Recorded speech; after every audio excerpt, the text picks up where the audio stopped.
पर है। और इतनी बड़ी संख्या में ये नॉर्दर्न रेलवेमेंस यूनियन के जो महिला ब्रिगेड है, इनको मैं तहे दिल से शुक्रिया अदा करता हूँ, सलाम करता हूँ उनके जज्बे को। कितनी बड़ी तादाद में आप लोग यहाँ पर हैं, तमाम युवा साथी भी। दरबार में बीरबल डिफेंस के शामिल है, अकबर के दरबार में बीरबल शामिल है। हाँ, बीरबल भी शामिल है।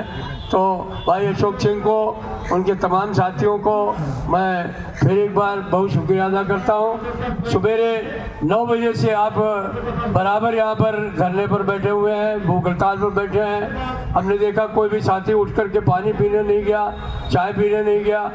और आपने पूरे डिसिप्लिन का परिचय देते हुए भारत सरकार को ये संदेश देने का काम किया है कि शायद ये जो हमारा यहाँ पर भूख हड़ताल का मामला है, ये बहुत जो है वो आज यहाँ पर ये एक तरीके से हो सकता है कि जंतर मंतर भी आखिरी हमारा लोगों का जो है वो इस ओपीएस के सवाल पर आखिरी जो है वो भारत सरकार को बताने का, चेतावनी देने का, उनको समझाने का ये आखिरी अस्त्र है यहाँ पर कि भाई अभी भी समय है, आप चेत जाइए, हमारी पुरानी पेंशन बहाल कर दीजिए। डिफाइंड पेंशन सिस्टम में जो हमको आधा पैसा मिलना था हमारी तनख्वाह का, उसकी गारंटी दे दीजिए। हमें डिफेंस के तमाम जो साथी हैं हमारे रेलवे के, जिन्होंने हड़ताल के लिए मतदान किया है, 96.7% अभी साथियों ने बताया, करीब 97% लोगों ने हड़ताल के पक्ष में मत देने का काम किया है सारे देश में। अभी मैं लखनऊ में था संडे को, तो वहाँ पर सैटरडे को वहाँ पर तमाम राज्य सरकार के, हमारे कन्फेडरेशन के, इनकम टैक्स के लोग शामिल थे। करीब 20-22 जमातें वहाँ थी और वहाँ पर उन्होंने सहमति पत्र लेने का काम किया। उनके लिए जरूरी नहीं है, लेकिन वो लोगों के बीच में गए, उनसे सहमति पत्र लिया और 95% लोगों ने सहमति दी है कि पुरानी पेंशन के सवाल पर अगर हम हड़ताल पर जाएंगे तो हम पूरे तौर पर हड़ताल पर रहेंगे, अपने दफ्तरों को बंद रखने का काम करेंगे। उसमें परिवहन विभाग के चालक भी शामिल थे। तो रोडवेज भी हड़ताल पे होगी, रेलवे भी हड़ताल पर होगी, देश बंद होगा। हम नहीं चाहते देश की जनता को कोई भी तकलीफ हो।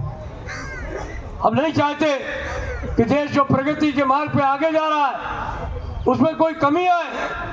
हम चाहते हैं कि देश बराबर विकास के रास्ते पर बढ़े। हमें तो बहुत विश्वास था, हमारे देश के प्रधानमंत्री जी ने कहा था, सबका साथ, सबका विकास, सबका विश्वास। हम कहीं उस खांचे में फाइट होते हैं या नहीं होते? ये 2004 के बाद जो बच्चे और बच्चियां भर्ती हुए हैं वो कहीं पर उनके विश्वास के पात्र हैं या नहीं है? और अगर विश्वास के पात्र हैं तो फिर उनको इस तरीके से ये नई पेंशन स्कीम का झुंझुना क्यों पकड़ाया जा रहा कि ताकि वो रिटायरमेंट के बाद कटोरा लेके या तो सड़क पर घूमे या अपने बाल बच्चों के जो है आगे जो है वो भीख मांगे। तो ये तो उचित नहीं है बिल्कुल। आज देखिए, जिनको भी पुरानी पेंशन मिलती है, अशोक सिंह ने तो नौकरी नहीं करी, लेकिन गिरिराज भाई को देखिए चेहरे पे कितनी चमक है। आपने दिलाई नहीं, मैं कैसे करता? अरे हम क्या दिलाएंगे, तुम्हारे पास 150 जिन लोगों को तुम नौकरी देते हो, समझे कि नहीं? तो कोई बात नहीं, लेकिन मैं ये कहना चाहता हूँ कि आज जो चमक है चेहरे पर वो पुरानी पेंशन की वजह से। रिटायरमेंट के बाद ये साथी जो है वो सड़क पर घूमे, ये ठीक नहीं है। हमारे किसी साथी ने आज यहाँ पर आया, उन्होंने कहा कि ये पुरानी पेंशन जो है वो खाली भारतवर्ष में नई पेंशन नहीं लागू की गई, दुनिया के तमाम देशों में लागू की गई, लेकिन हर देश ने गारंटी देने का काम किया कि अगर आधी पेंशन से कम होगी तो भारत सरकार या वहाँ की सरकारें देने का काम करेंगे। हमारे यहाँ कोई गारंटी नहीं है। वैसे मोदी जी की बहुत गारंटी है, हर जगह जगह बोर्ड लगे हुए हैं, मोदी की गारंटी पे ही वोट देंगे लोग। अगर मोदी की गारंटी दूसरे लोगों की गारंटी है तो मोदी की गारंटी, पेंशन की गारंटी क्यों नहीं बन सकती? तो इसको बनाना पड़ेगा और ये तभी बनेगी जब आज यहाँ पर जो बैठे हुए हैं वो साथी जब यहाँ से वापस जाए तो ये संकल्प लेके जाए कि आने वाले मार्च के महीने में 15 मार्च से पहले अगर हमारी पुरानी पेंशन बहाल नहीं होगी इसको और भी पहले बढ़ाया जा सकता है।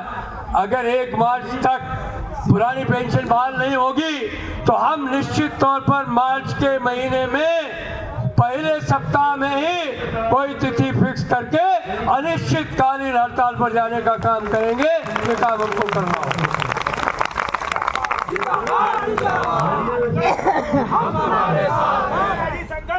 हम तुम्हारे साथ हैं। हम उस तारीख का इंतजार नहीं करेंगे जिस तारीख में देश के अंदर जो है वो चुनावों की घोषणा हो जाए और सरकार ये कह दे कि भाई अब तो हम कुछ कर नहीं सकते, चुनाव आयोग का जो फंडा है वो हमारे गले में पड़ जाएगा।